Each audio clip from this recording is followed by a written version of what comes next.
بہت سی محنتوں کا نتیجہ انسان دیکھتا ہے کہ ضائع چلا گیا. میں نے 10 سال محنت کی, حاصل کوئی نہیں نکلا. یہ ثمرات کیا ہیں؟ محنتیں, محنتوں کے ثمرات کا ضیاع. کوشش آپ نے کی, قسمت کی خوبی دیکھی ہے, ٹوٹی کہاں کمن, 2-4 ہاتھ جب کے لبے بام رہ گئے. Be prepared.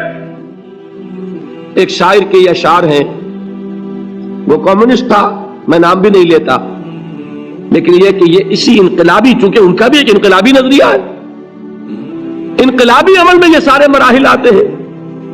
کوئی سیٹ بیک آیا فرض کیجئے, کوئی ناکامی ہو گئی, تو اپنے ساتھیوں کو دل بندھانے کے لیے یہ فصل امیدوں کی ہمدم اس بار بھی غارت جائے گی, سب محنت صبح و شاموں کی اب کے بھی اکارت جائے گی. میرے نبی کے ثمرات کا جو لفظ یہاں آیا ہے, وَنَقْصٍ مِّنَ الْأَمْوَالِ وَالْأَنفُسِ وَالثَّمَرَاتِ, سب محنت صبح و شاموں کی اب کے بھی اکارت جائے گی. دھرتی کے کونوں کھدروں میں پھر اپنے لہو کی کھاد بھرو, پھر مٹی سینچو اشکوں سے, پھر اگلی رت کی فکر کرو, پھر اگلی رت کی فکر کرو, جب پھر ایک بار اجڑنا ہے. ایک فصل پکی تو بھر پایا, تب تک تو یہی کچھ کرنا ہے. ایک مقصد ہے سامنے, انقلاب برپا کرنا ہے. ایک کوشش ناکام ہو جائے کوئی پرواہ نہیں, نیکسٹ, پھر تیار رہو ناکامی کے لیے. ایسا نہ ہو جو انگریزی میں کہتے ہیں hope for the best but be prepared for the worst. ایسا نہ ہو کہ دوسری مرتبہ ناکام ہو کے بددل ہو جاؤ, تمہاری ہمتیں جواب دے جائیں. نہیں, پہلے سے تیار رہو کہ دوسری مرتبہ بھی ناکامی آئے تو آئے, لیکن جب تک کہ کامیابی حاصل نہیں ہوتی ہمیں یہ کام کیے چلے جائیں. دیکھیے سیرت میں آیا کہ نہیں یہ واقعہ. بدر میں مسلمانوں کو فتح ہوئی تو احد میں زک پہنچی کہ نہیں؟ 70 صحابہ شہید ہوئے کہ نہیں؟ اگر ان کی ہمتیں جواب دے جاتی تو گاڑی کیسے چلتی آگے؟ تو فرمایا وَلَنَبْلُوَنَّكُمْ بِشَيْءٍ مِّنَ الْخَوْفِ وَالْجُوعِ وَنَقْصٍ مِّنَ الْأَمْوَالِ وَالْأَنفُسِ وَالثَّمَرَاتِ. ہم تمہیں لازم آزمائیں گے خوف کی کیفیت سے, فقر و فاقے کی کیفیت سے, بھوک سے, جان کے نقصان سے, مال کے نقصان سے, محنتوں کے حاصل کے ضائع ہو جانے سے. وَبَشِّرِ الصَّابِرِينَ, اور اے نبی بشارت دیجئے صبر کرنے والوں. الَّذِينَ إِذَا أَصَابَتْهُمْ مُصِيبَةٌ, وہ کہ جب ان پر کوئی تکلیف آئے, کوئی مصیبت آئے, کوئی آزمائش آئے, قالوا انا للہ و انا الیہ راجعون, وہ یہ کہیں کہ ہم اللہ ہی کے ہیں, اللہ ہی کی طرف لوٹ جانا ہے. یہ وہی انداز ہے جو میں نے فارسی کا شعر سنایا تھا آپ کو کہ سرے تسلیم خم ہے جو مزاج یار میں آئے. وہ ہمارا مولا ہے, ہمارا آقا ہے, اگر اسے یہی منظور ہے تو ہمیں بھی یہی منظور ہے. میں نے تسلیم و رضا کی بات کی تھی نا, آپ کو کچھ شعر سنائے تھے. ایک شعر اور سنیے, اور یہ کس کا ہے؟ محمد علی جوہر کا.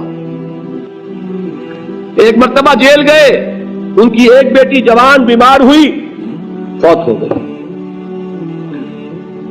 باہر چھوڑا انگریز نے, جاؤ بھائی دفن کر دو بیٹی کو. دوسری مرتبہ جیل گئے, دوسری جوان بیٹی اسی مرض میں مبتلا ہوئی. اب یہ جیل میں ہے, خبر پہنچی کہ دوسری بیٹی کے اوپر بھی اسی مرض کا حملہ ہوا ہے.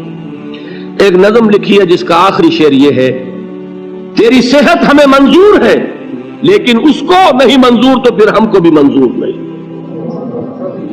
یہ ہے, جب تک یہ کیفیت نہ ہو اس میدان میں آدمی ثابت قدم نہیں رہ سکتا کہ میرے رب کو اگر یہ منظور ہے تو یہی مجھے منظور ہے, اور تیری صحت ہمیں چاہیے تو ضرور, لیکن ہمارے رب کو منظور نہیں تو ہمیں بھی منظور. راضی برضائے رب. وَبَشِّرِ الصَّابِرِينَ الَّذِينَ إِذَا أَصَابَتْهُمْ مُصِيبَةٌ قَالُوا إِنَّا لِلَّهِ وَإِنَّا إِلَيْهِ رَاجِعُونَ. نہ شود نصیب دشمن کے شود ہلاک تیغت, سر دوستہ سلامت کے تو خنجر آزمائے. اولئک علیہم صلوات من ربہم ورحمہ, یہی ہے وہ لوگ جن پر ان کے رب کی طرف سے عنایتیں ہیں اور رحمتیں ہیں. واولئک هم المہتدون, اور یہی ہے وہ لوگ جو کامیاب ہونے والے ہیں, ہدایت پانے والے, ہدایت یافتہ. اسی سورہ بقرہ میں ذرا آگے چل کر, یہ تو ہے 20واں رکوع, 19واں رکوع, 21ویں رکوع کی پہلی آیت ہے, لیس البر ان تولوا وجوہکم قبل المشرق والمغرب ولکن البر من آمن باللہ والیوم الآخر والملائکۃ والکتاب والنبیین وآت المال على حبه ذوي القربى واليتامى والمساكين وابن السبيل والسائلين وفي الرقاب وأقام الصلاة وآتى الزكاة والموفون بعهدهم إذا عاهدوا والصابرين في البأساء والضراء وحين البأس. اب یہ آیت جو ہے سورۃ العصر میں جو مضامین آئے تھے سارے اس میں موجود ہیں. وہاں ایمان کا لفظ آیا، یہاں 5 ایمانیات کی تفصیل آ گئی، اعمال کی تفصیل آئی، اور آخری بات وہاں کیا ہے وَتَوَاصَوْا بِالصَّبْرِ، اور یہاں کیا ہے وَالصَّابِرِينَ فِي الْبَأْسَاءِ وَالضَّرَّاءِ وَحِينَ الْبَأْسِ.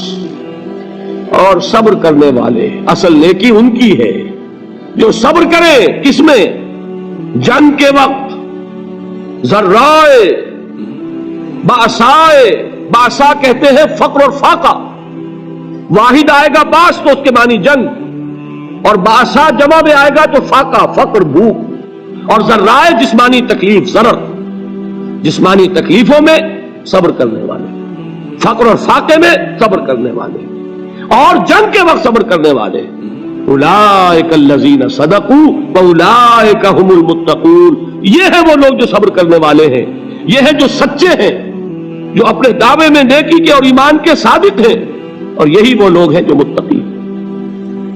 اگلی سورت ہے سورہ آل عمران، اس میں 2 لفظ آئے ہیں آخری آیت، یا ایھا الذین آمنوا اصبروا وصابروا ورابطوا واتقوا اللہ لعلکم تفلحون. دیکھیے یہاں صبر اور صابر جو تعلق جہد اور جہاد کا ہے وہی ہے صبر اور مصابرت. صبر ایک طرفہ عمل ہے، آپ جھیل رہے ہیں، برداشت کر رہے ہیں. صبر علی المعصیہ، صبر علی الطاعہ، صبر علی الابتلاء، یہ سب کیا ہے؟ صبر. اور مصابرت کیا ہے؟ صبر کا صبر سے مقابلہ. یہ سورہ آل عمران اب وقت نہیں ہے، میں آپ کو سناتا اللہ تعالیٰ نے کیسے کیسے مسلمانوں سے کہا. مسلمانوں تمہیں زک پہنچی ہے تو انہیں بھی تو پہنچی تھی. ان کے 70 نہیں مارے گئے تھے بدر میں؟ ان کے حوصلے جو ہیں وہ تو بس نہیں ہوئے، وہ اگلے سال آ گئے تم پر چڑھائی کر کے. تم کیوں اتنا برا مان رہے ہو؟ تمہارے دل اتنے زخمی کیوں ہو گئے؟ تمہیں تکلیف پہنچتی ہے تو انہیں بھی پہنچتی ہے.